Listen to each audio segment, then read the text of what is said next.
Good afternoon, everyone, and welcome to Live at 4 on this Thursday.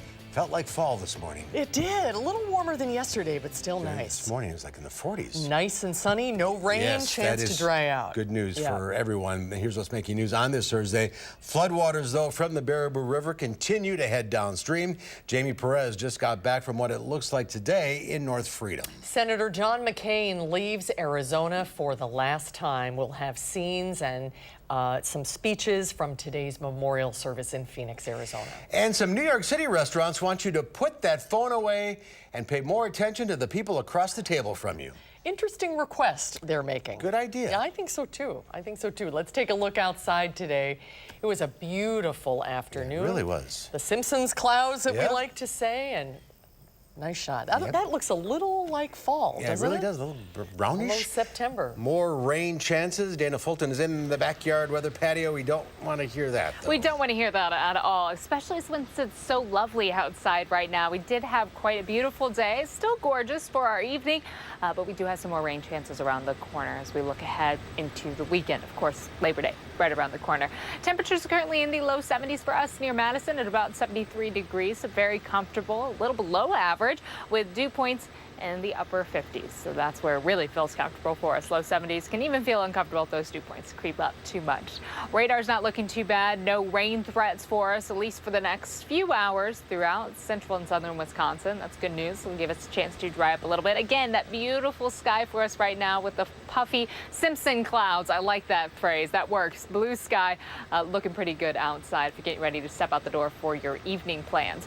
Flashing ahead to tomorrow, do know it is going to be just a little warmer outside. We'll creep up closer to the mid-70s for afternoon highs, and notice some clouds starting to build in. That's kind of the pre-event for us before we head into some shower chances later on in the evening. We'll talk more about the forecast in just a second. Right now, of course, want to take a look at what's going on the roads. Our first alert traffic right now is looking pretty okay for us if you're getting ready to hop on the roads anywhere. We're smooth sailing for everywhere heading to the Beltline, and then of course once you hop on the Beltline, things slow down just a little bit. The eastbound side much slower than the westbound side. Once you pull a little further away from downtown, westbound starts to pick up a little quicker. Eastbound right now about 60 miles per hour. Flashing over to US 14. Of course, still closed westbound from Middleton heading towards Black Earth, but the eastbound side seems to be cruising along quite fine now until you get a little closer to Middleton. Of course, traffic starts backing up just a little bit. Janesville to the Beltline about 28 minutes. Sun Prairie to downtown should take you only 17 minutes if you're heading out the door right now. Average speed about 32 miles an hour. So that's cruising for your Thursday evening. Again, we will take a closer look at that rain chance. And I want to recap actually what happened on Tuesday also. We do have some preliminary reports from the tornado damage. So we'll take a look at that in just a few minutes, guys. Quite a number of tornadoes, in fact. Yes. So we'll check back in a few minutes. Thank you, Dana. Thank you, Dana. First at 4, while the rain has stopped momentarily, Sauk County is still preparing sandbags to place around town. They're expecting more runoff from the Baraboo River and other floodwaters from nearby towns to run downstream. Jamie Perez spent the afternoon visiting several towns in Sauk County. She joins us now with the flood updates. How are things out there, Jamie? Much more flood coverage, as you know. It's really quite astounding to see all of that in person. Now, none of the residential areas there have been hit just yet, but they are anticipating a lot of runoff from the river overflowing, plus runoff from nearby towns that have been flooded. Take a look at what I saw from today. It really looks like a lake out there. That's supposed to be a parking lot there in North Freedom. So that kind of gives you an idea of just how much water is there. The National Guard spent the day there filling sandbags as many people are anticipating runoff from the Baraboo River and increasing water levels with more rain on the way. There's supposed to be some more rain coming. Another storm's supposed to be on its way. I think they're expected to get up to like 27 feet, I think the one guy told us it's supposed to be. So he's just, the trouble areas in town here, they're just going and putting berms up around the people's houses who need it. With the rising water levels, the sandbags are going to be placed in the most flood-prone areas. Sauk County has already evacuated 25 people and are warning others to prepare to evacuate if things get bad enough throughout the weekend. Coming up tonight at 5, I'll take you to the next town over, that's in Rock Springs, to see just how bad their downtown area is and what residents there are thinking about what's to come next. That's the thing with these small towns along a river. It's a couple days, 3 or 4 days later after the rain. They're getting the runoff from the town over. Yeah, it's pretty scary. Yeah, all right. Thank you. Thanks very much. much, Jamie. Thanks, Jamie. The historic high levels for all 4 Madison area lakes will affect boating this upcoming holiday weekend. The Sheriff's Department is recommending that people stay off the water for now for safety reasons. Slow no wake rules are in effect for all 4 of these lakes, Mendota, Monona, Waubesa, and Kegonsa, and could stay in place for the rest of the boating season. Rock County has also issued a slow no wake order for long stretches on the Rock River. Labor Day weekend, of course, is one of the top 5 busiest holidays of the year for drivers across the country. And with flooding affecting areas across the state, the Wisconsin Department of Transportation is urging you to plan ahead. Rose Schmidt is in the news center with some tips for you. Rose? Well, the peak travel times will be between noon and 8 p.m. tomorrow and Monday. So if you're driving during those days, like millions of people across the country, you better know that flooding could slow you down and cause detours. First thing to know, right now, the interstate system throughout Wisconsin is open, but roads and state highways are closed in at least 7 counties in our area due to flooding and heavy rainfall over the past week. Road closures change daily, though, so the Department of Transportation says you should check 511 Wisconsin if you're traveling this weekend. It's a free 24-hour traveler information system that has road and lane closures, travel speeds and times, and other information you should know. We do not want to discourage anyone from traveling this weekend. However, it's very important to know before you go and to plan accordingly and to expect delays, particularly if you're going to be traveling in the southwest part of the state where there's still many roads closed and detoured. Construction projects are stopped this weekend to help with Labor Day traffic. The best advice DOT has for you: slow down. For your own safety, don't drive through standing water or around barricades. And again, check 511 Wisconsin. Now, the website to do that is 511wi.gov. And I talked to a number of travelers as they drove through southern Wisconsin today. The main takeaway: people from out of state didn't seem to have any idea about this flooding. So tell your friends and family if they plan on driving through our state. And to hear from some of those drivers on News 3 at 6. No, that's a good point. Yeah, I never thought of that. It's been a big story here, but if you've got friends or family coming, they need to know. Tell everybody. Yeah. Rose Schmidt in the newsroom. Rose, thank you. The state of Arizona has said its final goodbyes to Senator John McCain. He was remembered at a memorial service at his church in Phoenix today. Mola Lenghi has the details. Today, Arizona offered one last farewell to Senator John McCain, who represented them in Congress for more than 3 decades. At times, the service at North Phoenix Baptist Church was moving. To everything, there is a season. It was musical.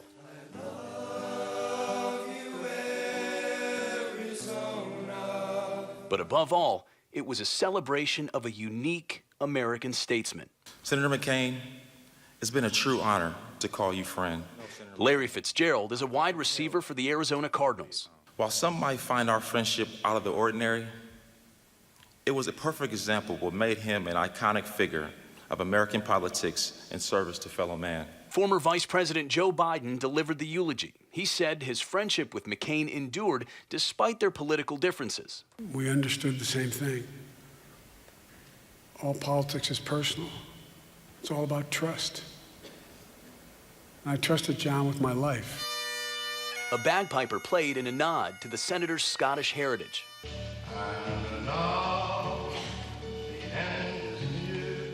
The service for the Maverick senator concluded with Frank Sinatra's My Way. The farewell to Senator McCain will now move to Washington. This evening, his body will be flown to Joint Base Andrews. Tomorrow, McCain will lie in state here at the U.S. Capitol. A memorial service with McCain's congressional colleagues will be held Friday morning. Then, the rotunda will be open to the public. Mola Lenghi, WISC News 3. And Senator McCain's funeral will be held at the National Cathedral on Saturday. He'll be buried Sunday on the grounds of the U.S. Naval Academy. Well, Vice President Pence will speak at a ceremony for Senator McCain tomorrow at the U.S. Capitol. The vice president has just landed in Milwaukee aboard Air Force Two. He's in Wisconsin for a political event for Republican Senate candidate Leah Vukmir. Governor Walker is at General Mitchell Airport for the arrival. These are live pictures. The Vukmir event, by the way, at the Pfister Hotel is not open to the media. Pence will be greeted by healthcare protesters outside the hotel. They're asking Vukmir to support people with pre-existing conditions. Vukmir says she wants to repeal Obamacare and restore much of what it replaced, such as Wisconsin's high-risk coverage pool for people with pre-existing health conditions. Vukmir is running against incumbent Senator Tammy Baldwin. Her campaign spokesperson says she announced a new bill yesterday that will force a vote on the Trump administration's junk insurance plans that can deny coverage to people with pre-existing conditions. In a city where people are seemingly addicted to talking and texting, some restaurant owners are making a request. In New York City, restaurant owners are requesting you put down your phones and focus on the person in front of you. John Winterman is a restaurant owner in Tribeca. He was so frustrated by the behavior that he wrote a tongue-in-cheek post on Facebook saying he's beginning to feel it's his duty to grab people by the scruff of their neck and introduce them to their dining companions. You walk by a table and somebody's playing a video game. Or people have made a note that they're celebrating their anniversary and you barely see them speak to each other during the course of a 2.5-hour dinner. Important calls or texts from the babysitter or boss will of course come up, but these restaurant owners say, especially in a fine dining situation, there is rarely a case where you can't excuse yourself and use your phone outside. Haven't we all had that feeling? Then how are you going to take pictures of your food and post them on Facebook? That is problematic if you want to post pictures of your food. I forgot about that. Yeah, fine dining restaurant, come on, put down the phone. Well, any restaurant, Yeah. you see people aren't talking to each other. They're looking down at your phone. It's a constant battle with my teenage son. Everywhere we go, I have to tell him, put the phone down when we're eating. Well, Drives me crazy. Don't take the phone into the restaurant. Well, that's a good plan, too. There you go. Scruff of the neck? Stop it. Or that. Yeah. Up next at 4, it started with a blip of, whoops, here we go. A blimp of an angry presidential baby. Yes, now the skies over London will feature a bikini-clad mayor. Yikes. We'll explain why when we come back.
Welcome back. The mayor of London laughed off a campaign to have a blimp of him in a yellow bikini fly over the Capitol. Critics of the mayor have been given permission to fly the blimp on Saturday over Parliament Square. Organizers raised more than $75,000 US through the crowdfunder website for the 29-foot blimp as part of a campaign to oust Sadiq Khan from his post. But the stunt doesn't faze Khan. Well, if people want to spend their Saturday looking at me wearing a yellow bikini, they're welcome to do so. I don't really think yellow's my colour, though. He has a good sense of humor about the whole thing. Khan angered some people, though, in the British capital and elsewhere last month when he allowed a balloon caricaturing Donald Trump as an angry baby to float above the city while the U.S. president was visiting the United Kingdom. Why a bikini? Well, make it as outrageous as possible, I guess. All right, well, Paul Soglin, look out. Here's something that you might think twice about having before you have kids. USA Today reports parents are paying as much for child care as they are for housing, even college tuition. Annual child care costs exceed $20,000 in 22 states. Parents pay the most in Massachusetts, more than $34,000. The College Board says the average cost of 1 year at a public university for an in-state student is $20,770. That's pretty low. That's the average. About the same as childcare. Well, the host of global worries buffeted Wall Street today, snapping a 4-day winning streak. The Dow Industrials dropped 137 points, ending the day at 25,986. The NASDAQ Composite Index lost 21 points. The S&P 500 was down 12, almost 13 points.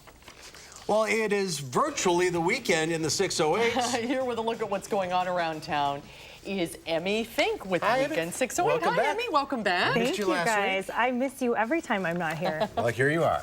Here I am. And it's not just weekend in the 608. It's weekend in a holiday 608. Yeah. It is a 3-day weekend. You got it. So let's kick things off with some music. All right, I like that. Well, it starts off tonight. So Justin Hayward is the voice of the Moody Blues, and recently a Rock and Roll Hall of Fame inductee, and he opens a refurbished Barrymore Theater tonight at 7:30. He wrote many of the Moody Blues hits, including Your Wildest Dreams, Tuesday Afternoon, and Nights in White Satin, and he will be joined by acclaimed acoustic guitar player Mike Dawes and then the Moody Blues backup singer Julie Reagan. It'd be worth just going to see the refurbished Barrymore. yeah. They spent $200,000 on new seats. Oh, wow. Yeah, they redid the whole thing. There you go. Even more checking reason it to go. out. There is a book reading tonight, right? Yeah, so if music isn't your thing and you want to, meet an acclaimed author, here's your chance. And in advance of the Wisconsin Book Festival, which is a 4-day affair coming in mid-October, comes this reading tonight by New York best-selling author Karen Slaughter, and it takes place at 7 o'clock tonight. Pieces of Her is the book. It's her 18th novel.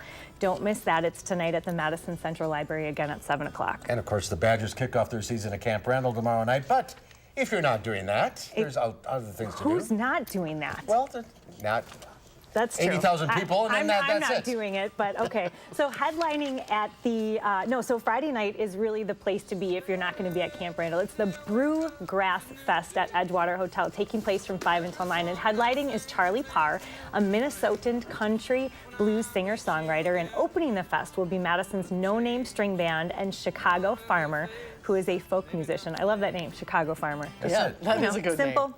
And they'll probably have the game on at TVs in the bar there. So you can Oh, check for that sure. out. You can dabble in everything. There is a reunion this weekend that has been a long time coming. Oh, this is for sure. So they mix hip hop, funk, and jazz better than most people. Smokin' with Superman was a hot act back in Madison starting in the late 1990s, but not since 2007 has the band been back together. That's a long time. Kind of wonder if they'll even be able to, get it together to play. Still be smoking? Right. And Friday night is that reunion at the High Noon Saloon. And it's especially exciting for people who remember the singer Joy Draglin. Again, Friday night, 9:30 at the High Noon Saloon. Smoking with Superman. The nostalgia there. I love it. All right. APT still going strong. Oh, always, right? So great reason to take a little drive out west to Spring Green for Exit the King at APT. So it runs from Friday, August 31st through September 27th. And ATP standout Jim Ridge plays a decrepit 400-year-old king. I think we'd all be a little decrepit if we lived to 400, right? He faces mortality with difficulty, and his minions give contradictory advice. But Madison Magazine theater reviewer Aaron Conklin says that he faces death frail and vulnerable, like we all will someday. Kind of puts a real damper on this segment, right? Well, but at the end, laughter and hijinks will have a deeply affecting finish. And of course, I wrote none of that because, you know, that was so nicely said that only Aaron Conklin could do that. Keep in mind, Highway 14 is closed, so you're going to have to take like 18151 and then up 26 to get there. Look at you. You're just so dang helpful. I love it. Well, you can't get through on it 14, so just keep that in mind. I love it. Good to know. It's perfect. And you have saved the best for last. Last but not least, 80 restaurants, 300 beverage stands, and 3 live music stages. It's the Taste of Madison on the Capitol Square. Saturday and Sunday, the annual event will draw an estimated 250,000 hungry people, so watch out. And as of today, the event website did say that recent flooding will not affect the event at all. So, and bands Wheelhouse in Madison County and others will take their turns playing a little country, a little rock and roll during the weekend. It's always a fun event. Oh, it is. And I love to eat that way. We can just dabble a little bit here and there. Leave totally full. And everything I want, there's long lines, though. Oh, I know. You know, so then the coconut something or That's other. why you go with a group of people and then split up. Say, you stand in this that's line. a good plan. We'll all come back and share. You have to promise to share. Saturday and Sunday. You got it. Have a happy holiday weekend. You guys too, and great to be back. You too. Get this month's Madison Magazine for all the best in the Madison area. Well, still to come before, Hamilton is a musical that mocks the British monarchy, especially George III. When we come back, the musical was performed in London last night with a descendant of George in the audience. How did that go over? We'll find out when Live at 4 continues.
Take a look at this. A man from England has become the first person to cross the Alps on a space hopper. There he is. Stephen Payne set out at the start of August in a quest to raise awareness about the homelessness in the UK. He completed his quirky stunt in 17 days. The most challenging part of the Transalpine trip was the heat, which Payne says he managed to beat by setting off at 5:30 every morning on his trusty space hopper, which he named Hannibal. They call that space hopper? I didn't know that. That's what they call it in England. What do we call it? That's what I was just trying to think. What is that called? A bouncy ball is what I was going to go with. Could you imagine hiking and passing that? Like you're in the middle of the woods. He's got his umbrella. He's set. It is Thursday, August 30th. It's National Beach Day. It is also Thoughtful Thursday today. Yes. Good day to be thoughtful while you're playing with the Slinky, because it's Slinky Day. It is great for girls and boys, guys. The Slinky, originally designed and sold in the 1940s, so this is really old school. The inventor actually accidentally knocked over a spring off the shelf and then, of course, watched it walk down a series of books to a booktop or tabletop and then to the floor, where it recoiled itself yet again. I used to love Slinkies. There's so much Yeah, fun. This is on our producer's desk, so maybe a little stress management. And makes most sense. importantly, it's somebody's birthday. It is. Happy birthday! Thank you, guys. Here I comes appreciate Dylan it. with a little treat. Wait a minute. You gotta hear it. This candle Can plays you hear music. it? Yeah. Can you guys hear it? The technology. Happy birthday. Thank you, birthday, guys. hon. I appreciate it so much. So this was a great birthday present. Of course, being new to the team, it's been a great few weeks. I've been very excited to be here in First Madison. birthday in Madison. It is. It is the first of many in Madison. So, How do they manage this? Uh-oh, still singing. You know, this is what we get from NASA. Yeah, right. can I hold it during my forecast? Sure. You can use it as a pointer. Okay, that works with the clicker. So I'm going to. I don't know when it's going to stop singing. Either. It just goes It forever. just keeps going. All right, so we're going to use the candle to talk about the potential for rain coming up next, guys. Happy birthday to any birthday twins out there. We'll have your 4 forecast right after the break.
You can still hear it. Happy birthday is still singing, guys. Welcome back, everyone. I want to bounce back a little bit in our forecast and take a look at last Tuesday.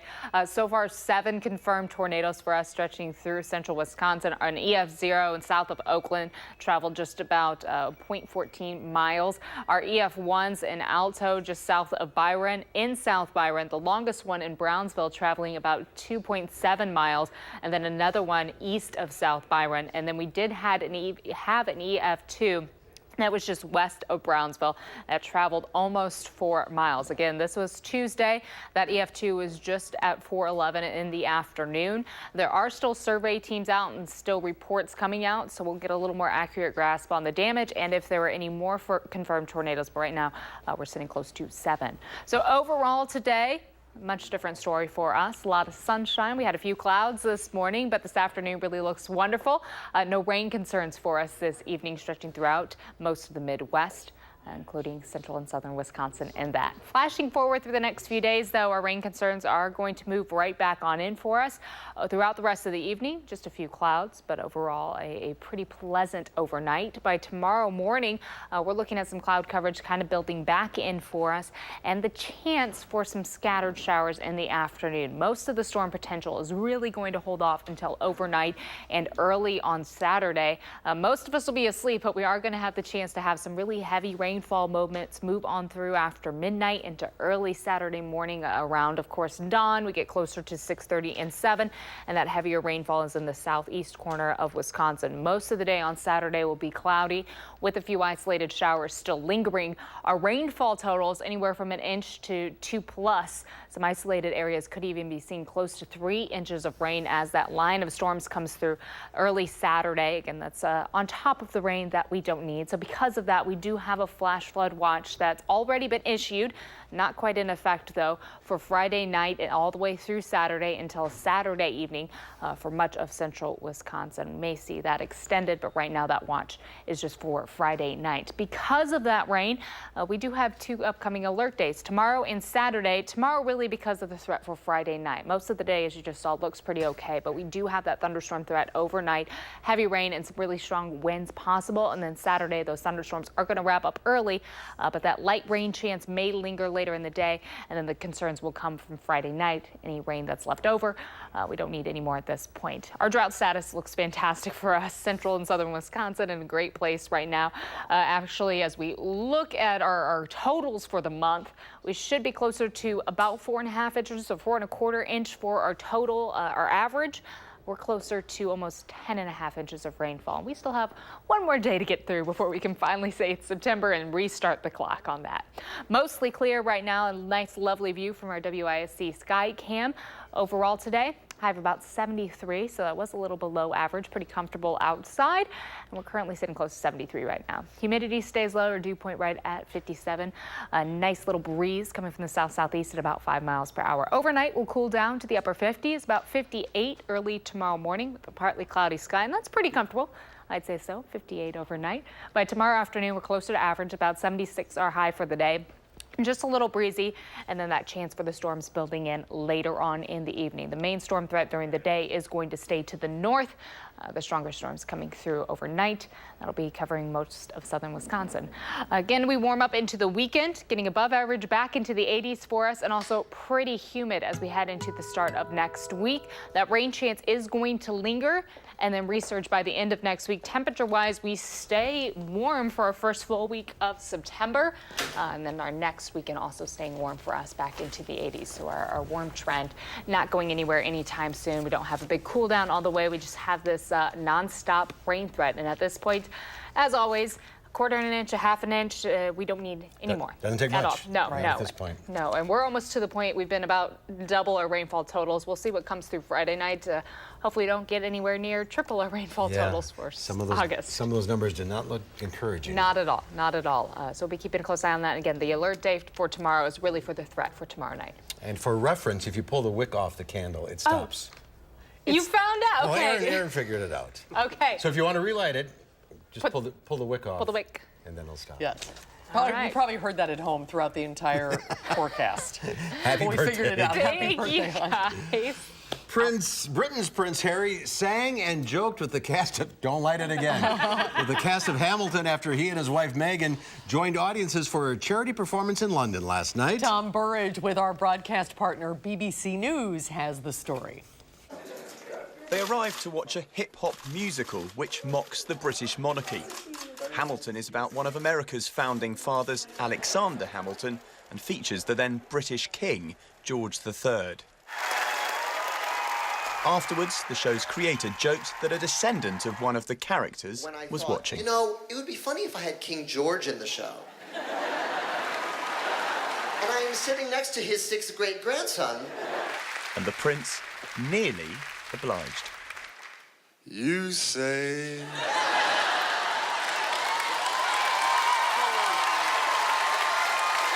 That's definitely not going to happen. He did try, but I said no. The Duchess knows a thing or two about acting. The Prince did have a chat with the King. All of the money raised by last night's performance will help children affected by HIV in Lesotho and Botswana. Tom Burridge, BBC News. And the performance raised nearly $400,000 for that charity, which Prince Harry founded. And we'll be right back. Don't go away.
A live shot from our Edgewood Sky Cam of the UW Memorial Union Terrace. Nice day to be out there. It's one of my favorite shots from our Sky Cams. New information for parents with young children. Experts have updated recommendations for car seats. Wendy Gillette has the details from New York.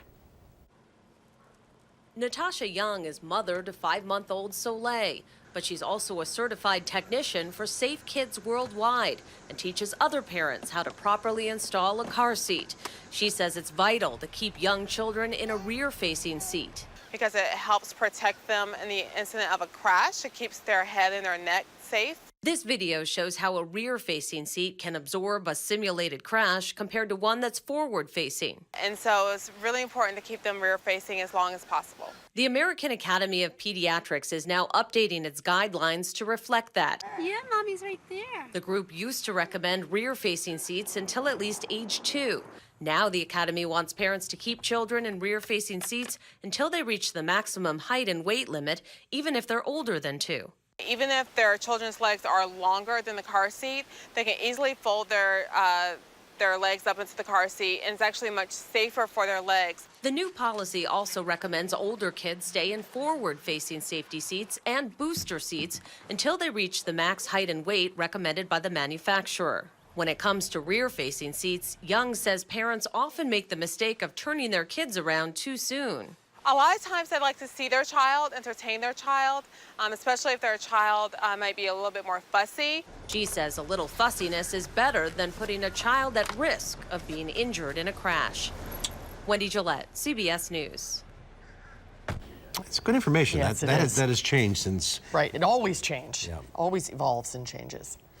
Well, when we come back, it's time to get your weather questions answered. Everybody's talking about the weather. Weather is like lead story every day. That's true, and there's potential for more rain this weekend. Badger game, Friday night football. So our meteorologist, Dana Fulton, is going to take your weather questions.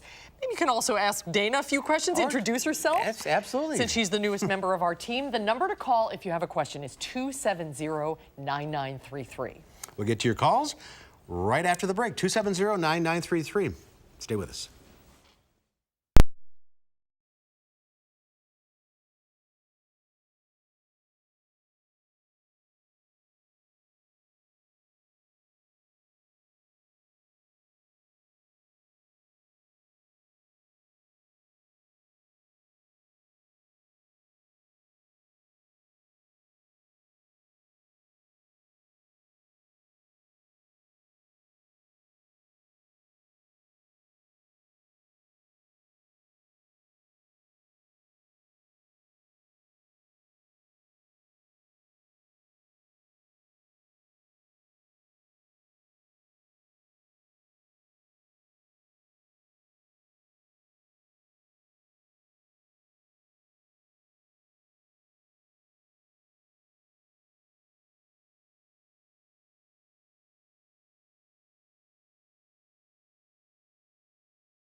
Welcome back, everyone. Hope you grabbed your shades before you head out the door because it is a little sunny outside. So if you're in the car, going to need them. Right now, things are looking okay for us through most of Dane County. The Beltline, of course, still just a little slow, but no major incidents to report. Looking at the eastbound side, traveling at about 17 miles per hour. The cars in there. The west direction goes a little quicker for us, but it's slowed down just in the last about 30 minutes, closer to about 30 miles per hour. And then bouncing off, of course, Middleton out to Black Earth. The westbound side of 14 still closed. Eastbound, cruising along right now, starts to slow down, though, as you get a little closer to Middleton. As far as actual drive time, Janesville to the Beltline, about 28 minutes. The Beltline to Janesville, you get to go a little slower, unfortunately, traveling about 61 miles per hour. It takes you 30 minutes. And then Sun Prairie to downtown will take you about 20 minutes if you're hopping on the road right about now. All right, Jana, thank you. Well, if you love Fruit Loops and you love donuts, get ready to get happy. Fruit Loops mini donuts are a real thing. Carl's Jr. and Hardee's developed this creative combination. The minis come in the 5 bright Fruit Loop colors, and they reportedly taste and smell just like the beloved cereal. They're available across the U.S. for a limited time. A 5-pack will set you back $5. Yum. Yum. No, I don't think so. I like both of those. I don't like Not the today. combined. Yes. Yes. Dana's here. She's taking your weather questions. 270-9933 is the number to call. I mean, the weather since you've been here in the last 2 weeks. I don't want to take the blame. We talk about 100-year floods. What does that mean? So it's an event that we could see in 100 years. When you look at the probability, the bigger picture of it, it's not something that's going to hop up every once in a while or every few weeks. We're looking at the chance of it doing it every 100 years. And that's really what we've seen the last few weeks. Some of these anomalies of towns of 10 and 15 inches of rainfall just in the course of a few hours. That's not something that usually happens in Wisconsin. Of course, there are other areas of the planet that can see that, but for us, it is a specific event. So you've had a lot of experience with hurricanes coming from South Carolina. Yes. So this has been so unusual for us. It's been a huge flip. Now, granted, I did grow up in the Midwest, so this is a forecast that I grew up with and I'm quite comfortable with living in. But the hurricanes, you know, when you're talking about that slower moving rain pattern, you do tend to see some flooding concerns. That's as much of a concern as the tornado potential or the wind potential. But for us to see this much rain is quite rare to happen. 14 inches in western Dane County in 1 week, and then a week later, another 14 inches. Correct. I mean, that's pretty rare. It is very rare for us to see that much. In fact, we've been breaking our daily rainfall totals. It seems like for all these small towns in Madison, just back to back to back, it seems like with these events. And then, of course, look like we're on track very easily to break the August record. That's not official yet because we're not at the end of August, but as we all know, we're well in advance of what our average is for this time. All right, let's go to Tracy in Madison. She has a question for Dana. Go ahead, Tracy. Hi, Dana. My question is, on Saturday, we're planning on going up to Watoma to the chain of lakes. It's Wapaka, actually. It's a little north of Watoma to go boating, and we want to know if the forecast is going to be favorable for us. That's a great question. So when it comes to our Saturday afternoon forecast, the good news there, most of the rain looks like it's going to be here early in the morning. My concern for you, though, Tracy, is the fact that the rain coming through overnight looks like it could be very heavy. So I would definitely check the roads you're going to take and the lake levels before you get on the road, because we do have some flash flood watches that are in effect for Friday night and into Saturday morning for us. It goes actually through Saturday evening for that watch. So that's why we have an alert day for Saturday. I think the rain will be out of here in time for you, but the conditions may not be favorable for you to get onto the boat ramp or the access roads to get to that location or even to get on the lake. So that's what I would check before you get on the road, but the forecast itself should be favorable to boating. Check 511.com. It's the state site with all the traffic. Yes. Good advice. All right, let's go to Joanne in Montello. Hi, Joanne. What's your question? Hi. I'm going to be traveling from Montello, Wisconsin, Saturday morning about 10 a.m. until about noon to Janesville, Wisconsin. What do you think the weather's going to be like? Well, that's specific. That is. We're getting really specific. I like it. So I think your biggest concern there is going to be construction getting south to Janesville. But as far as your forecast goes, again, our rain chances do look like they're going to be through very early on Saturday. So if you're hitting the road by 10 o'clock, you should be in a pretty good place. You won't need the windshield wiper blades too much other than initially to clear off the car. So it's going to be pretty much statewide or viewing area wide, or is it going to be scattered and sporadic in in different places. It looks a little more scattered for us, actually, early Saturday morning. The heaviest rainfall, although the latest model runs are taking it right along that Wisconsin-Illinois border. It looks like that heavy rainfall is going to come through southern Wisconsin. But as far as potential totals by the end of the event, of course, that's going to be much more scattered for us. And it's very difficult going back to those major events to pinpoint which areas are going to see the absolute highest numbers. Let's go to Bob in Janesville. Hi, Bob. What's your question? What is the difference in humidity and the dew point?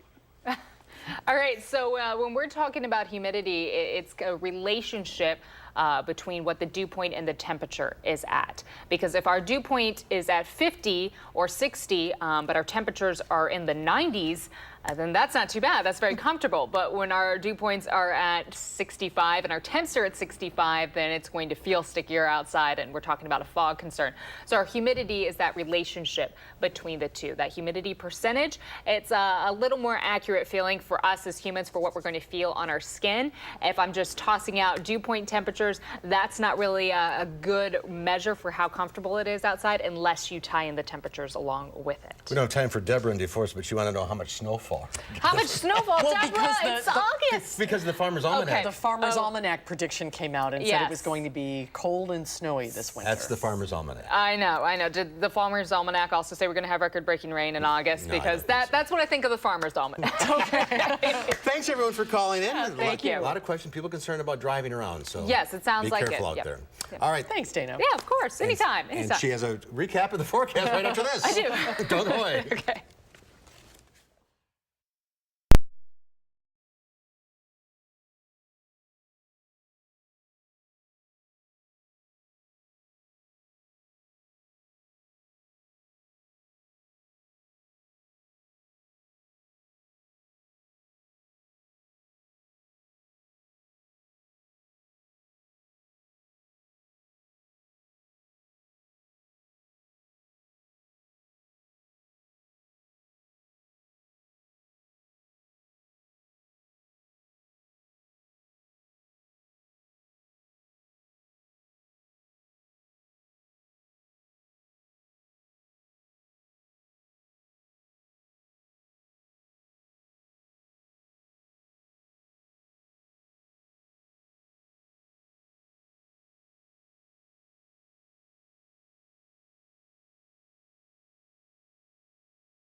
And Dana's back. I am. I just want to join you guys on the couch today, that's all. You're more than welcome anytime. Thank you. Beautiful evening. Yes, it's gorgeous outside right now. If you can hang out outdoors a little bit, always recommend it. Tomorrow, it looks like our scattered shower chances in the afternoon, and then the heavier rainfall pops in overnight and into Saturday. And that's why we have our alert day for Friday and Saturday. It's really that overnight event and the potential for some flash flooding early Saturday morning. Some areas may see up to an inch of rainfall in just a few hours. So we want everyone to just kind of, be aware on Saturday, especially as you're waking up and heading out. Check things before you head out, because we don't know what water may be on the roadway for early Saturday. And the Badger kickoff tomorrow evening, 8 o'clock. Yes. Should be okay? Should be okay by then. The good news about that, by 8 o'clock, we're looking at scattered showers, isolated showers for us. All right, Dana, thank you. Thanks, Dana. We'll be right back. Don't go away.